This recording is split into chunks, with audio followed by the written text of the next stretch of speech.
Ato janë me mira, por jo të gjitha gjejnë forcën t'i thonë stop, dhunuesit dhe mentalitetit, që rëndon ende duke i izoluar mjaft granë rreth vicioz. Qindra gra e vajza denoncojnë dhunën në polici, por një pjesë e madhe e tyre të rriqen rrugës. Një sistem që nuk garanton mbështetje reale për gruan, fëmijët e traumatizuar, si dhe i ekspozon ndaj abuzimeve në vendet e punës.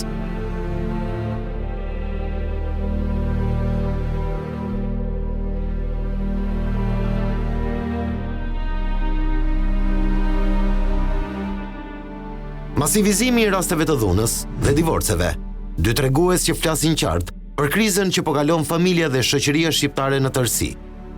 Një rreth vicioz që prek të tashmen dhe godet të rënë të ardhmen.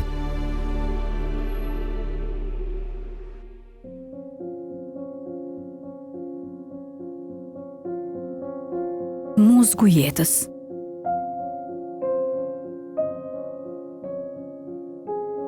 Si kur ta dinte se në që rrugë do i shkonte drejtimi i jetës, s'do kish dashur të ish lindur.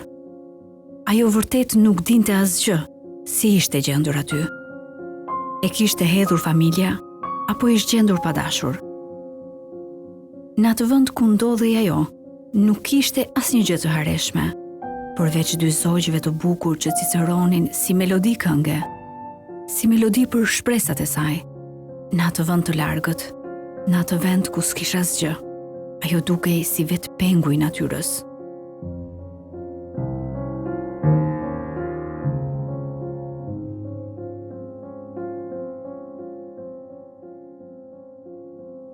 Ky është ditari martës.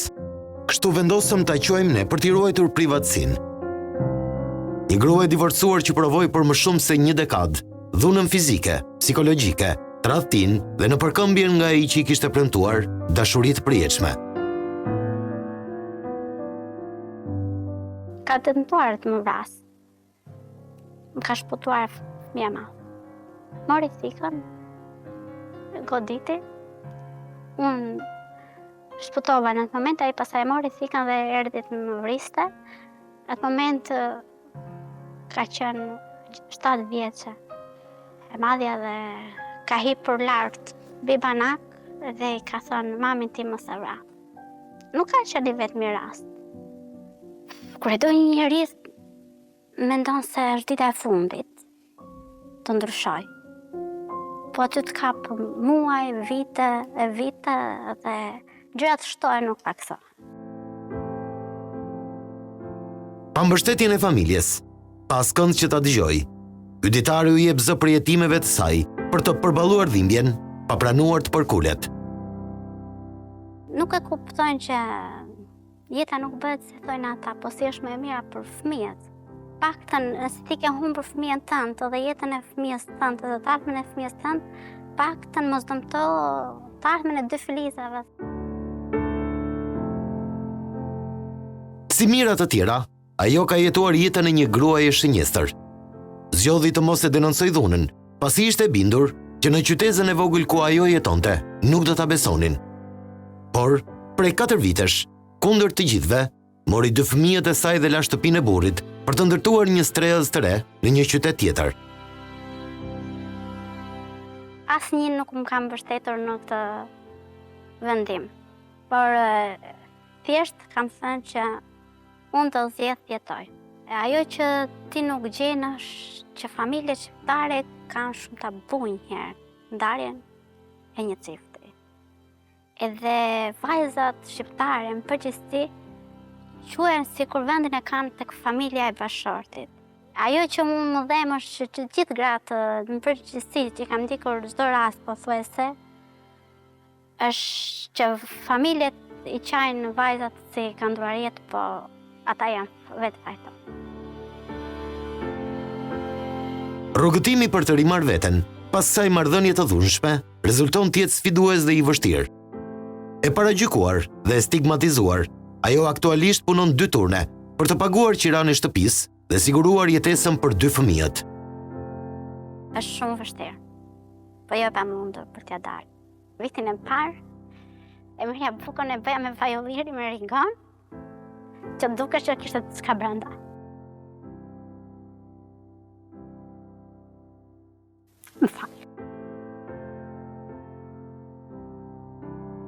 Kam punuar edhe në 3 punë. Paktën 13 orë.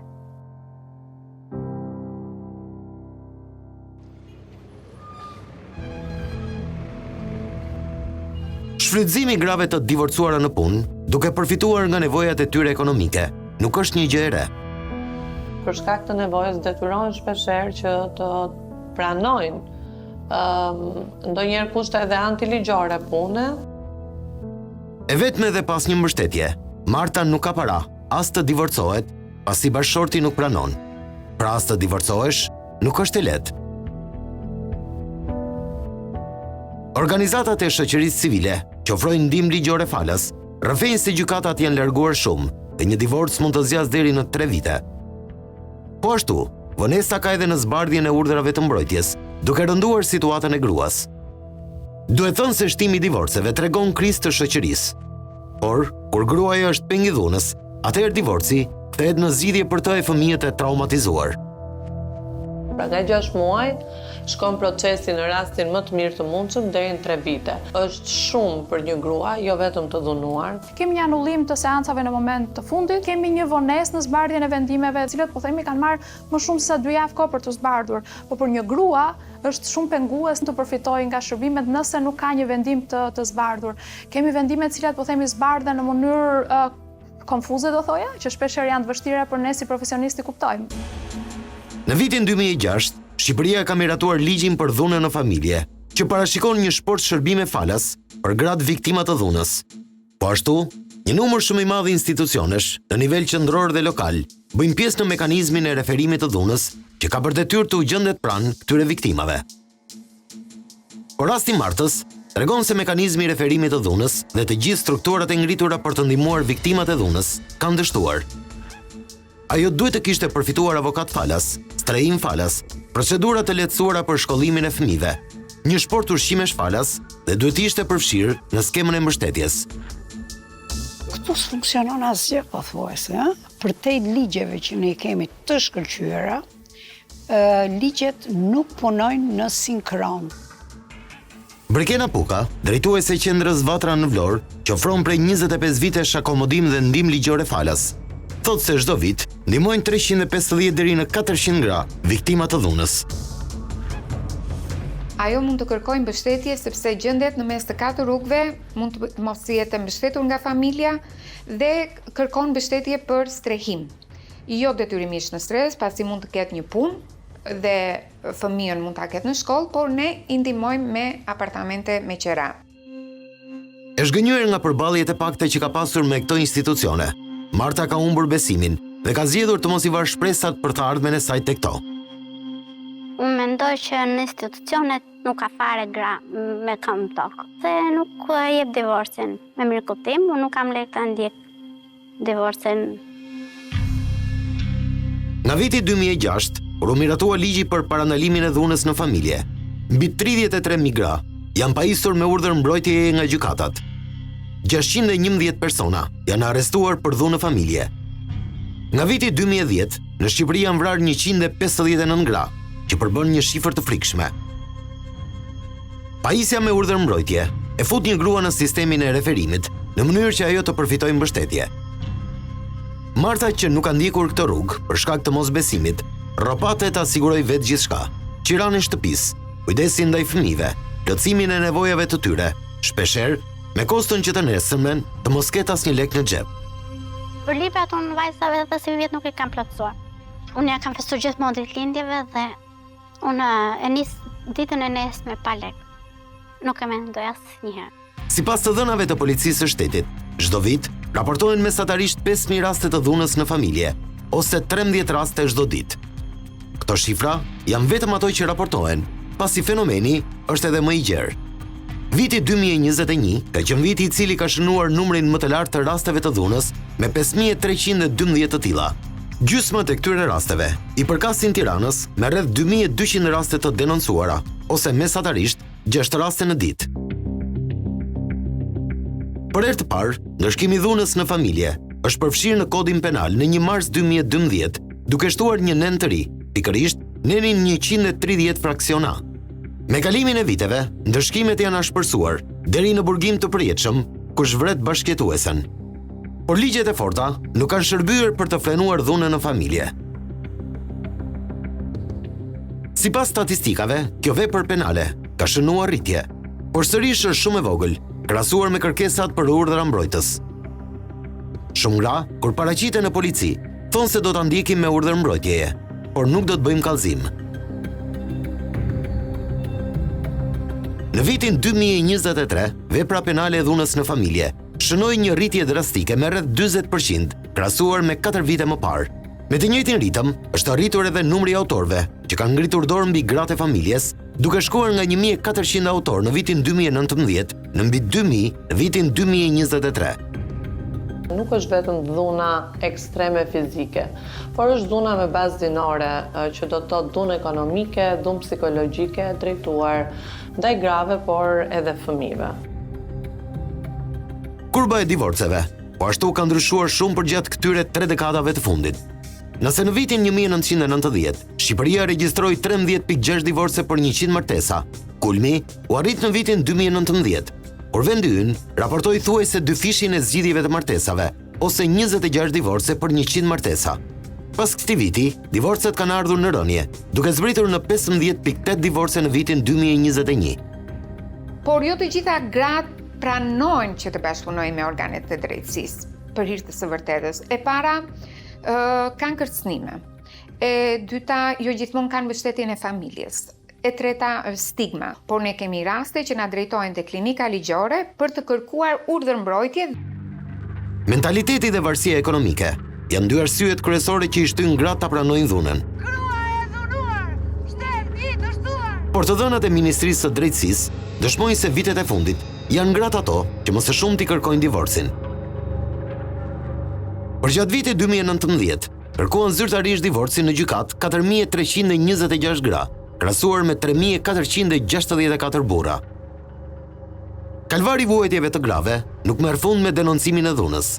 Për shkak të institucioneve të dobta dhe moszbatimit të parashikimeve ligjore, riintegrimi rezulton një spirale po aq e vështirë. Si pasojë, një pjesë e viktimave të dhunës dorëzohen. Nuk është e lehtë, është një tmerr i vërtet. Madje edhe këtu pasaj, kur hym ke divorci, ajo e mendon 100 herë. Kemi shumë gra që i rikthehen dhunës, kemi shumë gra që pajtojnë me situatën, kemi shumë gra që thonë, pse ta bëj këtë gjë, ç'a do fitoj? Në momentin që vërtetohet që ajo vuan, që ka probleme ekonomike, që ka probleme të rritjes fëmijëve, që ka probleme të dhunës, ajo ndihmohet nga shteti, nuk është nevoja të bëj asnjë kalvar të mundshëm të thirrë.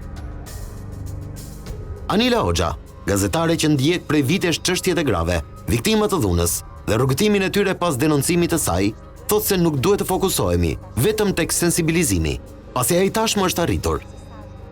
Duhet të aktivizohen dhe të jenë më serioze institucionet, pushteti vendor, policia, prokuroria. Përse i përmend të 3 këto institucione? Çfarë kam konstatuar në gjykat, që kuptohet dhe është evidente, është fakti që gratë e dhunuara, në momentin që dalin përpara gjykatës, si denoncuese, shumica e tyre tërhiqen nga padia e dhunës, që dërgon automatikisht në dënimin e dhunuesit. Megjithatë, pavarësisht se gratë tërhiqen, ligji ka përcaktuar qartë që dhunuesi nuk shpëton nga dënimi i pajisisë, kur ai provohet.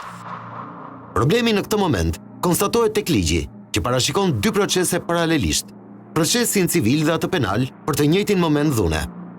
Ajo që e lë zbuluar gruan, që nuk e lë të dalë nga cikli dhunës, është procesi civil, që lidhet me tërheqjen e gruas nga kërkesa për urdhër mbrojtjeje.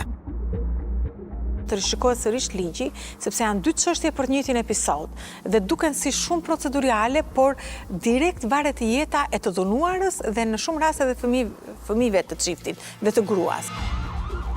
Sipas ligjit, në momentin që ajo njofton policin për dhunë familje, referohet për urdhër mbrojtje, që është proces civil. Nëse nuk ka shenja të dukshme dhune, ajo pyetet nëse do të dorëzojë apo jo një kallëzim penal, që jap rrugën një procesi të dytë penal. Por ka mjaft raste, kur grua e dhunuar tërhiqet nga kërkesa për urdhër mbrojtje, pavarësisht se ai mund të jetë dorëzuar në gjykatën civile. Kur gruaja tërhiqet nga urdhri i mbrojtjes, ajo del nga urdhri i mbrojtjes që është civil, bashortja del automatikisht nga mekanizmi mbrojtjes referues, që do të thotë nuk i ofrohet strehim nuk i ofrohet bonus qeraje, nuk i ofrohet bonusi për të mbështetur ekonomikisht ajo dhe fëmijët. Kjo e kthen sërish në ciklin e dhunës. Rrugtimi që në momentin që fillon është i vështirë. Nuk duhet që të krijojnë pritshmëri dhe besime të gratë që tashmë kanë vendosur të drejtojnë gjykatave. Që do të jetë një rrugtim i lehtë dhe do të shpëtojnë menjëherë pas kësaj. Ne kemi raste që kthehen pas, madje ne kemi raste që janë të divorcuara dhe rikthehen sërish, dhe kjo ndodh për një sër arsyesh. Në vitin 2021, qeveria e bëri të detyrueshëm ngritjen e një zyre të koordinatorit vendor në të gjitha njësitë bashkiake, e cila aktualisht konsiderohet e vetmja arritje. Roli i tij është shumë i rëndësishëm, pasi ashtu si policia, edhe koordinatori mund ta strehojë me urgjencë viktimën. Por ngritja e këtij mekanizmi as e ka zbutur dhe as e ka zgjidhur situatën e vështirë të grave. A mjafton një koordinator vetëm për Bashkinë e Kamzës për shembull? Unë do thosha jo. Pse? Sepse nga Bashkia e Kamzës, një koordinator i pushtetit lokal në raport me numrin e denoncimeve është, le ta themi, bën punë heroike. Pse? Sepse vetëm Bashkia e Kamzës çdo ditë mund të ketë 3 deri në 5 denoncime. Si mund të administrojë ky koordinator? Mekanizmi i referimit të dhunës përbëhet nga drejtuesit kryesor të institucioneve në rang vendor, por më shumë se sa efektive, ajo duket një plotësim i detyrimit që përcakton ligji për masat e parandalimit të dhunës në marrëdhëniet familjare. Duhet të fuqizohen shërbimet në komunitet. Pra, bashkitë duhet të allokojnë fonde të posaçme për bonusin social të qerave të apartamenteve. Dhe ky bonus nuk duhet të jetë afat shkurtër, duhet të jetë afat gjatë. Pasi dhe ndihma ekonomike që ato marrin për rreth 9.000 lekë të reja, është e pamjaftueshme jo vetëm për vetë ato, po dhe në shumicën e rasteve këto gra, viktimat të dhunës, kanë fëmijë për cilët ato duhet të kujdesen. Mekanizmi i referimit ka të bëjë me koordinimin e disa institucioneve, të cilët duhet të punojnë në unison si një skuadër e vetme për të ardhur në ndihmë viktimës së dhunës. Referuar këtij mekanizmi, viktima e dhunës mund ta denoncojë dhunën në disa institucione. Ajo fillon me denoncimin në polici, duke telefonuar në numrin 112 ose 129, prokurori, gjykata, Ministria e Mbrojtjes Sociale, bashkia dhe organizatat. Në momentin që sqarohet e gjithë situata e saj ligjore dhe emocionale, atëherë është detyra tjetër shumë e madhe e institucioneve: punësimi, strehimi, përkraja për fëmijët. Aktualisht, ajo me cilat përballen gratë e dhunuara mbas gjithë historisë dhunës, kur dalin nga dhuna, janë 2 gjëra të mëdha. Së pari është strehimi dhe e dyta është ndarja e pasurisë. Por në vendin tonë kemi një karakteristikë që po të them që është e veçantë nga vendet e tjera, që lidhet kryesisht me pamundësinë ekonomike. Kështu që ato raste të cilat kthehen edhe pas divorcit, edhe pas raportimit të dhunës, kthehen kryesisht për arsye ekonomike, sepse e kanë të vështirë që t'ia dalin të vetme. Ka bashkëshort apo partner apo antar familje të dhunshëm të cilët rehabilitohen dhe ja dalin mban të kërkojnë falje dhe të mos jenë më të njëjtët. Por ne po flasim tani për rrugën e vështirë që kalon një i dhunuar, në këtë rast e dhunuar, ish bashkëshorte, e cila tenton dhe është e sensibilizuar që jeta e saj është në rrezik, telefonon, kërkon ndihmën e parë, pastaj rruga e saj është shumë e gjatë.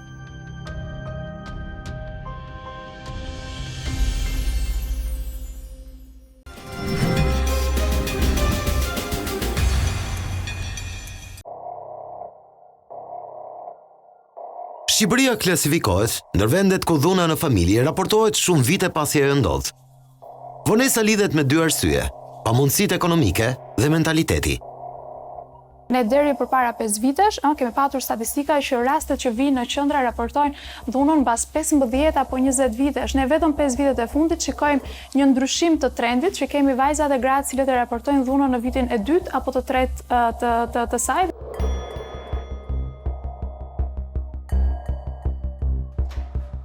Në të 60-tat e saj, Mira është ndër të paktat raste që guxojnë të denoncojnë në këtë moshë.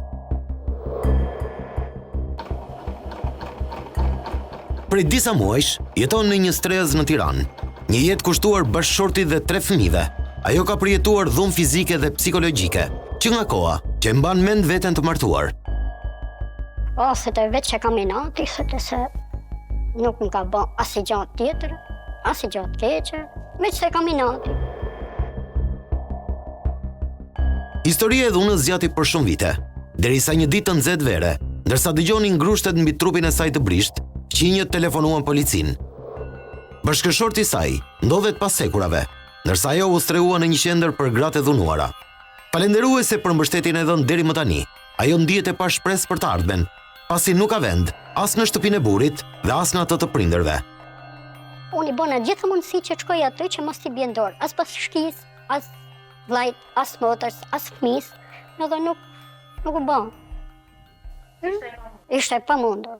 Gjitha përpjekjet i bëna.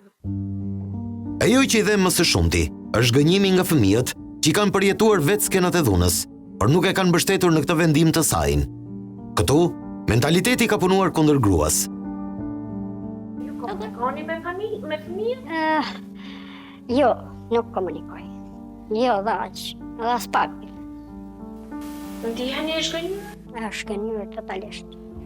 Prisje që të paktën fëmijët Po. të ishin me ty? Prisje shumë, jo pak. Sepse kam dhënë kontribut.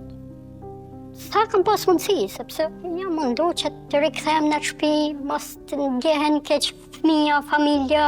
Po tani, në momentin që ti e more vendimin, e more me mendjen tënde, pa pyetur. Me mendjen time, pa pyet asnjë. Fëmijët shifshin dhunën, por gjithsesi nuk ishin dakord sepse nana në familje ka rolin e madh. Edhe mentaliteti, edhe kjo ishte.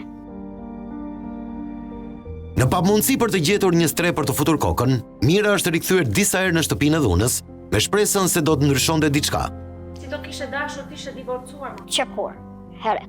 E kam biseduar shumë herë. Dhe çfarë thoshte? Mos se të ndryshojnë gjanat, t'japim një ne, jemi këtu, jemi me ty.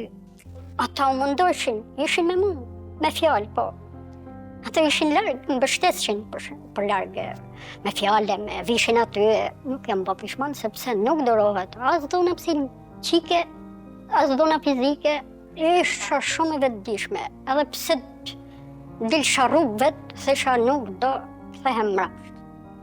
Sepse isha kthy disa herë dhe s'kisha gjetë mbështetjen e atij personi. Organizata që ka streuar Mirën po përpiqet të gjejë një zgjidhje afatgjatë, por askush nuk di të thotë se çfarë do ndodh me të. Gjithçka varet nëse do të mund të gjendet një stre dhe një punë për të. Institucionet do të merren më shumë me gratë dhe vajzat e dhunuara. Do të bëjnë më shumë përpjekje për ne, për të gjetur një vend pune, për të strehuar, po është mundësia. Pa mos ti çështë këtë qendra, nuk e di se ku do isha. Rrugëve e pa mbrojtur, ku di unë se çfarë të kishte ndodhur me mua. Nuk shta në vendim që nuk i them dikujt, as një lloj gruaje që të marrë vendimet që larg qoftë në situatë vështirë. Por të hecë përpara drejt policisë, bashkisë. Në rast se gruaja nuk kërkon urdhërmbrojtje, edhe pse referohet më një herë dhe ajo tërhiqet nga urdhërmbrojtjes, për arsyet që i tham që janë ekonomike, mund të jenë arsyet traditës, mund të jenë arsyet të ndikimit, e 100 arsye tjera që i konsiderojnë si arsye, gruaja vazhdon të jetojë në të njëjtin, do të vazhdojë të jetojë në një njëjtin mjedis me dhunuesin. Atëherë këtu diçka nuk shkoi. Këtu diçka nuk funksionoi. Ligji për dhunën ndaj grave përcakton disa politika sociale për integrimin e tyre. Që të integrohet, i duhet ofruar punësim, strehim, mbështetje psikologjike, mbështetje me paketa ushqimore. Por organizatat e grave thonë se ky rezulton të jetë një proces i vështirë.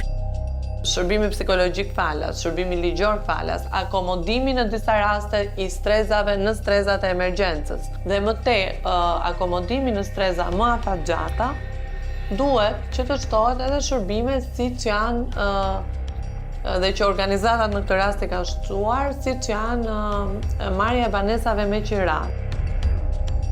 Në përpjekje për të përfituar nga skemat e mbështetjes, shpeshherë ato janë demoralizuar për shkak të shumë procedurave dhe dokumenteve që kërkojnë. Pra burokraci që i sorollasin pafund.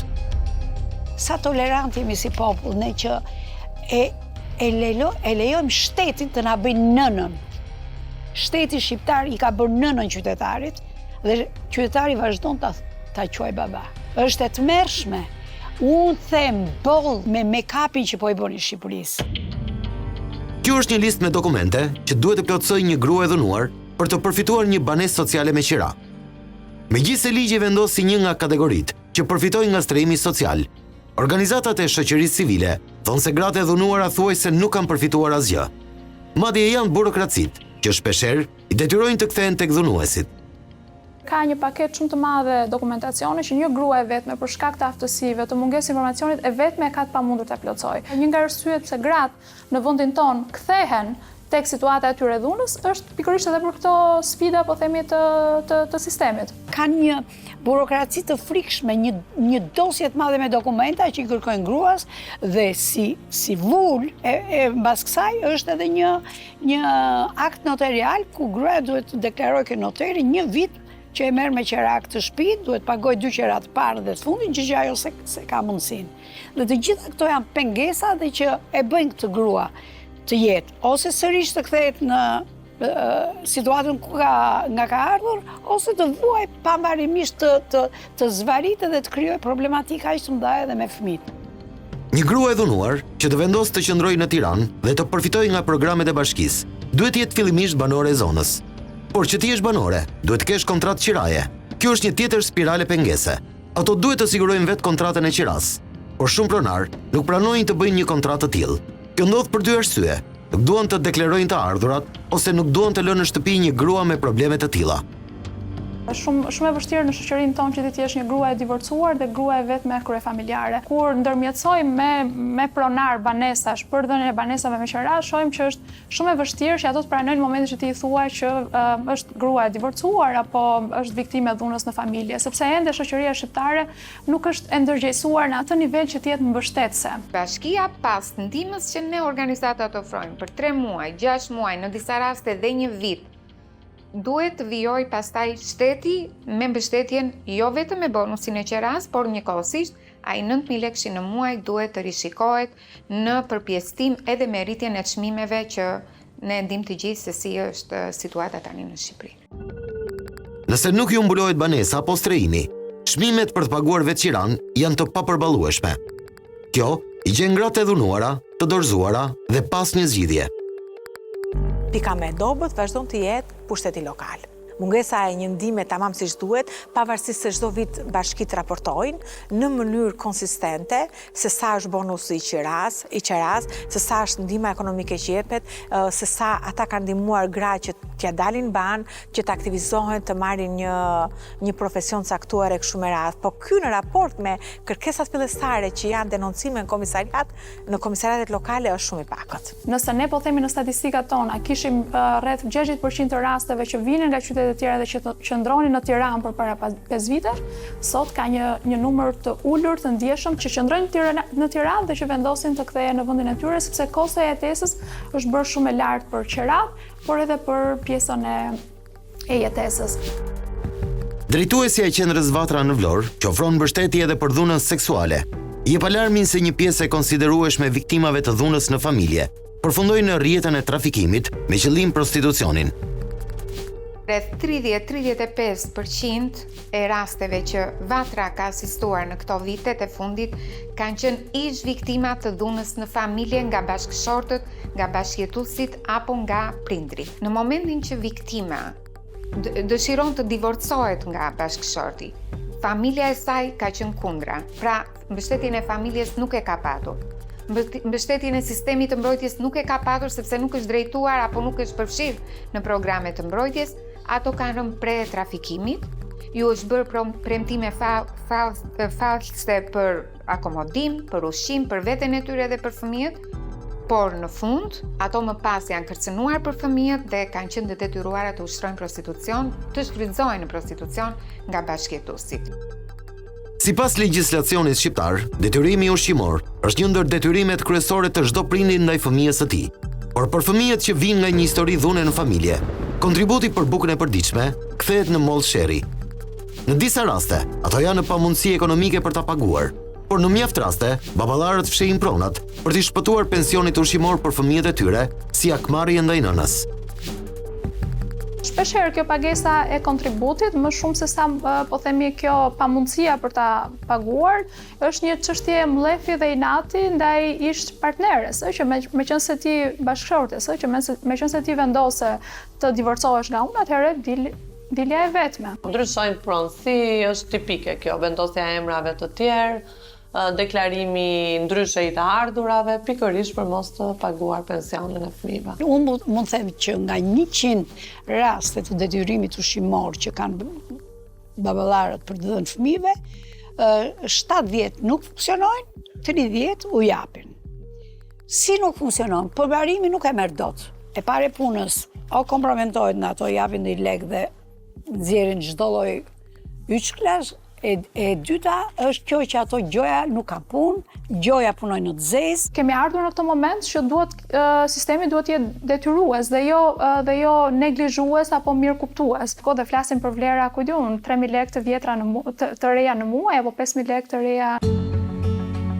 Lidhur me mospagesën e pensioneve ushqimore, ka reaguar dhe avokati i popullit, i cili sqaron se pranë këtij institucioni janë paraqitur 18 ankesa. Avokati i popullit sugjeron plotësimin e kuadrit ligjor të ekzekutimit të vendimeve gjyqësore për detyrimin ushqimor me sanksione për përmbaruesit që e neglizhojnë ose nuk e kryen me qëllim ekzekutimin e pensionit ushqimor.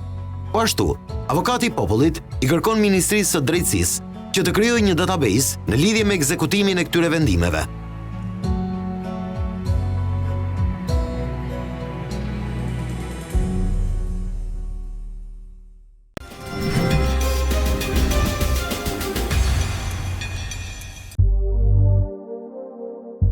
Mbështetja e një gruaje të dhunuar, që në të shumtën e rasteve është edhe me fëmijë, kushton. Shqipëria nuk ka bërë ende një kostifikim të shërbimeve që të ishte detyrueshme më pas për të mbuluar. Rrjeti për fuqizimin e gruas po punon pikërisht mbi këtë çështje. Fondet e kushtueshme duket se janë pika e dobët. Por sa mbështetje financiare merr një grua e dhunuar? Pagesa nga urdhri i mbrojtjes është 9.900 lekë në muaj për të gjithë kozgjatjen e urdhrit të mbrojtjes për secilin antar të përfshirë. Nëse gruaja është bashkë me 2 fëmijët, atëherë është 3 herë 9.900 lekë në muaj. Instat përllogaritë në vitin 2022 që minimumi jetik për një person në Shqipëri është 184 euro në muaj. Kjo do të thotë që edhe pse i konsideron prioritet në ligj, shteti shqiptar i paguan thuajse 2 herë më pak se nevoja minimale për të jetuar gratë e dhunuara. Urdhri i mbrojtjes zgjat mesatarisht nga 6 muaj deri në 1 vit, që do të thotë se pas përfundimit të tij, edhe pagesa ndërpritet. Lidhur me pagesën e qiras, bashkitë kanë detyrimin ligjor të ambulojnë, por jo çdo bashki ka programin e strehimit social në zbatim. Kështu që ato detyrohen ta paguajnë vetë. Pas ndërprerjes së pagesës së urdhrit të mbrojtjes, gruaja përfshihet në skemën e ndihmës ekonomike, dhe këtu bëhet fjalë vetëm për gratë që janë drejtuar mekanizmit të referimit. Në këtë skem, merr një pagesë prej 12.000 lekë në muaj. Nëse kjo grua do të filloj punë, që përgjithsisht paguhen me pagë minimale, atëherë asaj hiqet kjo pagesë. Që nga ky minimum duhet të nisemi për person. Ka minimalisht 3 veta në familje, le të themi 2 fëmijë dhe vetëm vet, atëherë llogarite. Minimalisht ajo duhet të ketë të paktën 600.000 lekë të vjetra në muajt e ardhura. Duhet ta ketë se s'bën. Ajo që unë kam kuptuar në gjykatën penale është kjo. Kur gratë vinë, shumë pak prej tyre vazhdon filtri. Dhe në gjykatën penale shumica e tyre këmbgulin që prokuroria ta pushojë akuzën ndaj bashkëshortit, duke e minimizuar skenën dhe duke thënë që ishte një episod, ishte një keq kuptim, unë nxitova që denoncova, ai nuk kishte faj. Kjo është absolute, nuk do të heqin dorë nga urdhri mbrojtjes. Sevim Arbana dëshiron të punësoj si sanitare një grua të dhunuar që ka mbërritur në qendrën e saj. Ajo është me urdhër mbrojtje dhe ka 3 fëmijë, por pas interesimit i ka thënë se nëse do të filloj punë, atëherë i hiqet mbështetja që merr. Tani ne po diskutojmë, ne duam ta mbajmë në punë. Po ndërkohë, nëse ne nuk e mbajmë pa sigurime shoqërore, nuk e mbajmë në të zezë. Nëse ne i pagojmë në sigurime shoqërore, atëherë i hiqet ndihma ekonomike. Më kupton? Shteti nuk e di çfarë alarmesh dhe çfarë hapash duhet marrim ne që shteti të bëhet më sensibël, të caktoj një buxhet realisht të mjaftueshëm dhe që do të ndihmojë sa do pak këto gra. Që prej vitit 2018, Ministria e Financave dhe Ekonomisë, në bashkëpunim me zyrën UN në Shqipëri, ka nisur aplikimin e buxhetimit gjinor. Kjo nismë ka si qëllim lehtësimin ose eliminimin e pabarazive gjinore në të gjitha fushat. Në vitin 2020, shpenzimet për buxhetimin gjinor ishin 34.6 miliard lek, ose rreth 6.7% të totalit të shpenzimeve buxhetore. Gjatë vitit 2024, përfituan mbështetje 37 programe buxhetore. Për vitin 2024, fondi buxhetor që adreson politikat gjinore është dyfishuar duke arritur në 74.4 miliard lek. Detyrimin për buxhetim gjinor e kanë edhe bashkitë, por vetëm një pjesë e vogël e tyre bëjnë këtë. Ekspertët e shoqërisë civile thonë se buxhetimi gjinor nuk më rrin te gratë, pasi shumica shkon për pagat e punonjësve që sistemi ngarkon të merren me rastet e dhunës.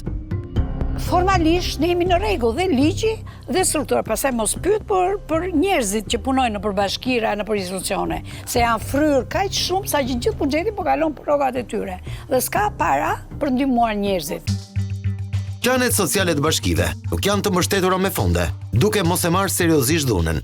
Shumë bashki, sidomos ato të voglat, pothuajse justifikohen se janë të varfra. Si pasojë nuk planifikohet dhe nuk bëhet buxhetimi duhur gjinor, që në këtë rast është social, pasi kemi të bëjmë me familje, me nëna me fëmijë. Që t'jesh bashki e vogël nuk do të thotë të mos gjenerosh apo të mos mendosh të planifikosh fonde në planin tënd social për grupet në nevojë. Por ne dim se funksionon, jepet prioritet për shembull edhe për shkak të interesave të ndryshme, infrastrukturës apo disa investimeve, le t'i quajmë publike, që sjellin më shumë vota. Në vendin ton, parashikohet ofrimi 8 tipologjive të ndryshme të shërbimeve, por ofrohen vetëm 4 prej tyre. Edhe shtrirja e tyre gjeografike është e kufizuar, pasi jepen vetëm në 12 bashki të vendit. Në total, në vendin ton, ofrohen 19 shërbime, nga të cilat kanë përfituar 903 viktima të dhunës. Pra vetëm 12% e tyre, ose 108 përfituese, i kanë marrë shërbimet në sistemin publik, ndërsa për 88% të grave u kanë ardhur në ndihmë. Referuar ndryshimeve të bëra në vitin 2020 në ligjin për dhunën në familje, është vendosur detyrimi i largimit të menjëhershëm të dhunuesit nga banesa. Në të njëjtin ligj, Ministria e Mbrojtjes Sociale, si institucioni që ka përgjegjësinë kryesore, angazhoi në hartimin e programeve specifike të rehabilitimit për dhunuesit. Programet rehabilituese për dhunuesit parashikohet të shtrihen në të 12 qarqet e vendit dhe deri në vitin 2025 parashikoheshin të ishin ngritur së paku 6 shërbime. Por deri në këtë moment, nuk ka asnjë shërbim të ngritur për strehimin, rehabilitimin e dhunuesit në momentin kur urdhërohet largimi menjëhershëm nga banesa. Madje rasti tipik ka qenë ai një të moshuari i cili urdhrua nga gjykata e Fierit që të largohej nga banesa për shkak të dhunës së përsëritur ndaj bashkëshortes moshuar dhe për shkak të mungesës së një qendre, dhunuesi u dërgua në një azil të moshuaris. Me vendim të gjykatës. Duhet të ketë programe rehabilitimi dhe reintegrimi dhe për dhunuesit. Shkojnë dhunuesit pranë këtyre? Tek familjarët e tyre.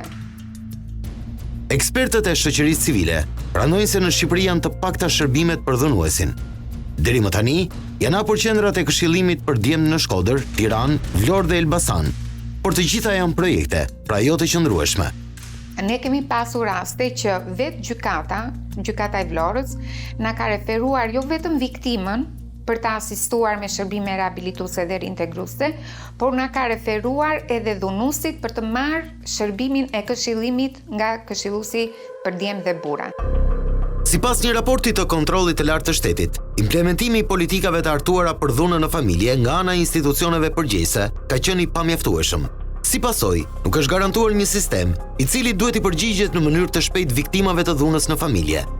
KLSH monitoroi funksionimin e këtij mekanizmi për periudhën janar 2020-qershor 2023.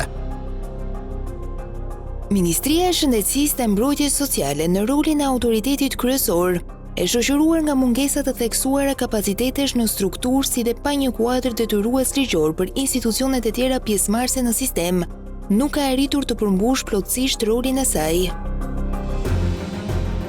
Të vetmuara dhe të dhunuara, viktimat e dhunës në familje janë në target grupin që kanë riskun më të lartë për të prekur nga problemet të shëndetit mendor.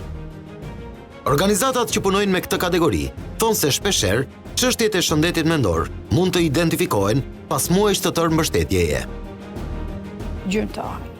kanë shumë dhe kemi raste shumë të rënda të grave që kanë kaluar shëndet mendor në kufirin më të fundit. Rreth 70% e rasteve që vinë në shërbime për viktimat e dhunës së familje kanë edhe probleme të shëndet mendor që janë të padiagnostikuara. Duke nisur nga ato më të lehta, po themi si ankthi, depresioni apo stresi post-traumatik që është tipike për viktimat e dhunës së familje, dhe deri po themi tek diagnoza edhe më të rënda psikotike. Ti mund t'i ofrosh asaj mundësi punësimi, mundësi strehimi, por nëse nuk e ke trajtuar për shëndetin mendor, sigurisht që do jesh e pasuksesshme. Është një grua e cila nuk do të punojë, nuk shkon në punë, pra është e parregullt në punën që ti mund t'i ofrosh kështu me radhë. Ndaj unë do thoya që është emergjencë kombëtare çështja e shëndetit mendor. Problemet e shëndetit mendor në një familje ku ka dhunë i prekin të gjithë, duke mos shpëtuar as fëmijët. Ata shpesh janë dëshmitar të skenave të rënda, ndërsa duke qenë vazhdimisht në dhunë, nënat e tyre vetë fajsohen. Kjo është drama e së ardhmes dhe ne nuk arrim dot t'i shohim evoluimin e fëmijëve, sepse vinë të vegjël këtu, ikin, zhduken. Ky fëmijë rritet i gjymtuar psikologjikisht.